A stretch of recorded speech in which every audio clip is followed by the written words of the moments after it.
Indian national Lokdal की महिला wing की प्रदेश प्रभारी सुनैना चौटाला व महिला प्रदेश अध्यक्षा तनुजा ने पार्टी की महिला इकाई की बैठक को संबोधित करते हुए कहा कि महिलाएं संगठन की रीढ़ होती हैं और उनका सशक्त होना पार्टी की मजबूती का संकेत है।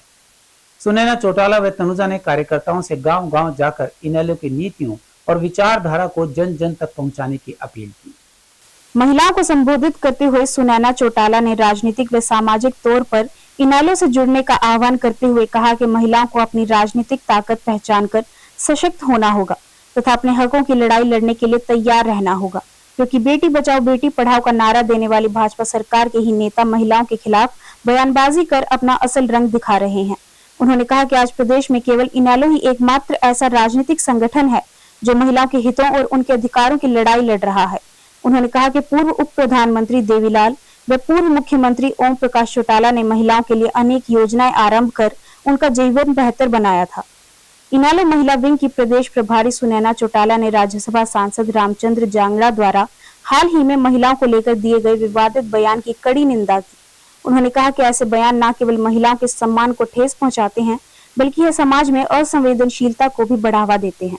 सबसे पहले तो आपका बहुत बहुत धन्यवाद। इंडियन नेशनल लोकदल पार्टी की महिला इकाई में जैसे पहले हम हर जिले में गए थे और हमने जिला अध्यक्षा नियुक्त की।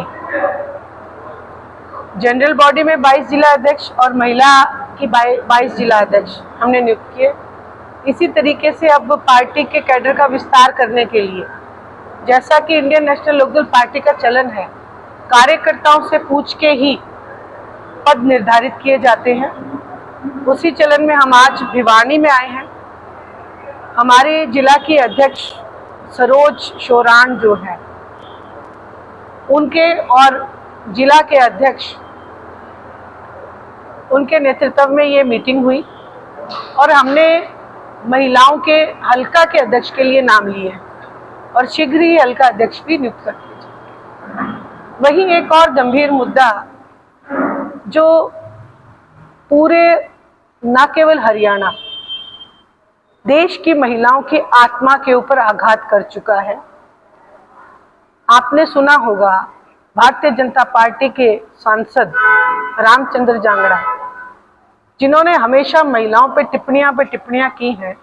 किसान आंदोलन में भी उन्होंने भद्र टिप्पणी की थी और आज फिर से उन्होंने जो पहलगांव में आतंकियों के शिकार हुए लोग, जब उनकी पत्नियां खून के आंसू रो रही हैं, बजाय उनके आंसू पहुंचने के उनका बयान आता है कि उनमें धैर्य की कमी थी, उनमें आत्मबल की कमी थी।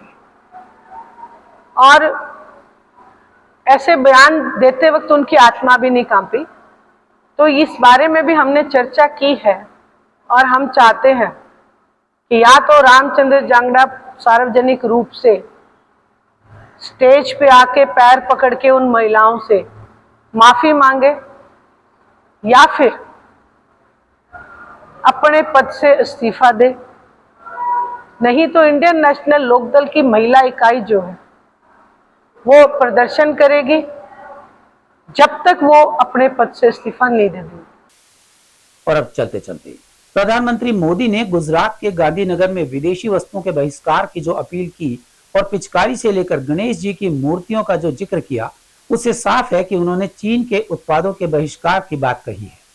उन्होंने कहा कि आत्मनिर्भर भारत के सपने को साकार करने के लिए हर एक भारतीय को विदेशी, खासकर चीनी उत्पादों को छोड़ना होगा। पहलगाम हमले के बाद ऑपरेशन सिंदूर के जरिए पाकिस्तान को सबक सिखाया गया और विश्व समुदाय को उसकी असलियत बताने के लिए सरकार ने प्रतिनिधि मंडल भेजे हैं, तो पाकिस्तान के मददगारों के खिलाफ भी अभियान चलाया जा रहा है। तुर्की की एविएशन कंपनी सेलेबी के खिलाफ कदम उठाए गए हैं और अब चीन की बारी है, जो चीन पाकिस्तान प्रायोजित आतंकवाद का समर्थन करता है, पाकिस्तान को हथियार देता है, पाक आतंकियों को बचाता है, जो अफगानिस्तान को भारत के साथ खड़ा होने से रोकने की कोशिश में लगा हुआ है, उसके सामान का बहिष्कार करना उचित है। हालांकि इलेक्ट्रॉनिक्स, फार्मास्यूटिकल्स और ऑटोमोबाइल पार्ट्स के लिए भारत चीन पर जिस तरह से निर्भर है, उसमें चीनी सामान का एक बार भी पूर्ण बहिष्कार संभव तो नहीं लगता। गलवान संघर्ष के बाद चीनी माल के बहिष्कार अभियान के दौरान भी चीनी सामान की बिक्री 25 से 40% तक कम हो गई थी।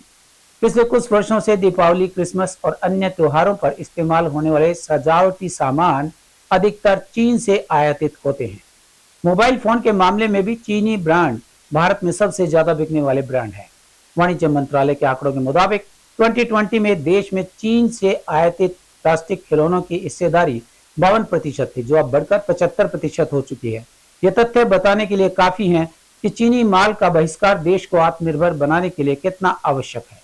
चीनी उत्पादों के बहिष्कार के प्रधानमंत्री की अपील कोई भावनात्मक अपील नहीं है, बल्कि यह राष्ट्रीय सुरक्षा से जुड़ा हुआ मुद्दा भी है। और अब जाने से पहले एक नजर आज की हेडलाइंस पर। बाढ़ प्रबंधन को लेकर एडीसी ने दिए निर्देश।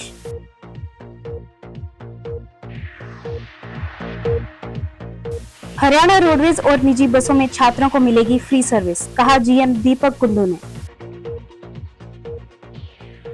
सीटू के स्थापना दिवस पर नेताओं ने एकता व संघर्ष का दिया संदेश।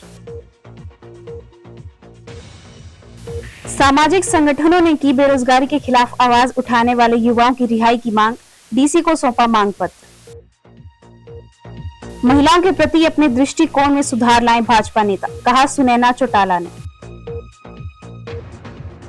हमारे आज के अंक में बस इतना ही। अगले अंक के लिए देखते रहिएगा आपका अपना चैनल भिवानी हलचल।